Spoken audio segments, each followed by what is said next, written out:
Hi, it's Jeff from jeffwillis.com, and thank you for having me at your Focus on the Future conference today. Everyone wants to know about how to use social media for business, and I know it's a question on a lot of people's minds, and it's been around not for that very long. So it's actually only been here since 2004 with Facebook. Twitter's been only here since 2006. So everyone's still getting used to how to use them, because they didn't start off as business marketing channels. They started off as people to create social networks online. And with Facebook with 800 million users, it certainly proved to be popular and also very well used. So the challenge is that as a business, how do I actually get started with social media? The other challenge is that got very tough economic times at the moment, and people are losing their jobs and trying to get voters to actually vote on different projects so they get funding to actually put in place infrastructure and transport is also a challenge as funds start to dry up or decrease. So there's some of the challenges. So how do we get started with social media? Before we start on that, what are the benefits for social media?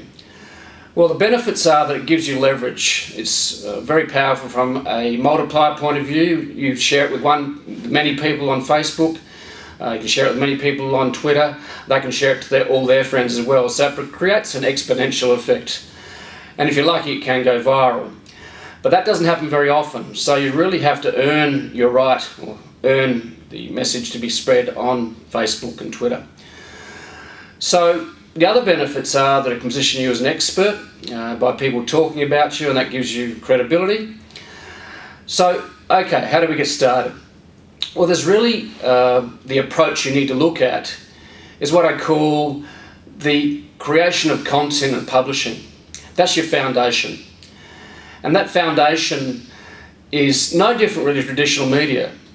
People watch great TV shows because it's great content, whether it's humorous, entertaining or educational. So you've got to create great content. Then you've got to get it out there and break through, because the web is very crowded, as you know. And with 250 million websites and over 150 million blogs globally and 2 billion internet users, is a very crowded space. So getting cut through is very, very important, especially if you want to get your project in the media or talked about. Okay, so that's the foundation. The approach I'm going to talk about that follows that foundation is what I call the hub and spoke model. Now, the hub and spoke model really starts with your website and blog as your core, or as your hub. That's where you actually publish and create your content. And you own it. That's the reality. You don't own Facebook, you don't own Twitter. In fact, if you break their rules, they'll actually cut you off. So it's very, very important that you actually start with the correct foundation, which is great content, and promote it. You need to have the hub and spoke model where you actually publish the content on your website or blog. And you need then to put it out onto the social media networks. They're your spokes, they're your envoys and fans. You want your fans talking about you. But before we do that, they're the approach and that's the foundation, we really need to look at a strategy, because a lot of people say we've got to have a Facebook page, we've got to have a Twitter account, we've got to have a YouTube channel, we've got to be on LinkedIn. And they just leap on and start tweeting, start posting on Facebook. But we need to be a little bit more strategic than that. And a lot of people forget to take this planned approach.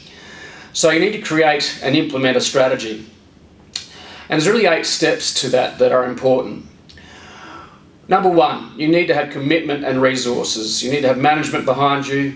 You need to put in place the correct resources, both financial and people, to do it. Number 2, you need to know who your audience is, who you're speaking to, where do they hang out? Are they on Facebook? Are they on LinkedIn? Do they watch YouTube videos? Thirdly, what are the goals that you want to achieve? Do you want to increase your subscribers so people read you? Do you want to increase Facebook likes? Do you want people to talk about you online? That's very, very important. So you need to set out with the goals in mind. Number 4, you need to develop tactics that actually help you achieve those goals, that you actually can put out onto the different social networks. Number 5, you need to put in place the resources to actually achieve them. So once those tactics are actually need to be implemented, you need to make sure you've got resources to actually put them in place. Then you need to actually implement the tactics on the social media channels. And they could be Facebook or LinkedIn, depending where your audience is. It might be that Facebook's not the best channel to use, even though it's the shiny new toy at the moment. Then you need to actually measure and monitor the results of implementing those tactics. Are we getting people talking about us on Facebook? Are we getting comments? Are we getting comments on our blog? Then you actually need to look at, okay, the results. If you need to change things, you then need to look at the 8th step, which is to actually monitor, measure, and then modify. And then you actually need to start putting in place changes if you need to. So they're the 8 steps. Commitment and resources, know who your audience is, know what your goals are, develop tactics to actually achieve those goals, put in place the resources to actually achieve them, implement the tactics on social media channels where your audience is, measure and monitor the actual results, and then modify, rinse and repeat your actual tactics or even your goals. And this will actually give you a planned approach that will produce a successful social media strategy. So in summary, you need to implement the hub and spoke approach. You need to make sure you've got the right resources. You need to look possibly at accelerating the process of getting a social media message out through paid. And you need to be patient and persist. Remember, this will not happen overnight. Thank you very much for having me. It's Jeff Bullis from jeffbullis.com.